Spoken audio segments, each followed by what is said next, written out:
রাজধানীর রামপুরায় বাংলাদেশ টেলিভিশনের canteen, reception ও গাড়িতে আগুন দিয়েছেন কোটা সংস্কার আন্দোলনকারীরা।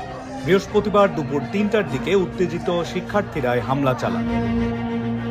এই সময় টেলিভিশন ভবনের পার্কিংয়ে থাকা গাড়ি ও মোটরসাইকেল ভাঙচুর করা হয়।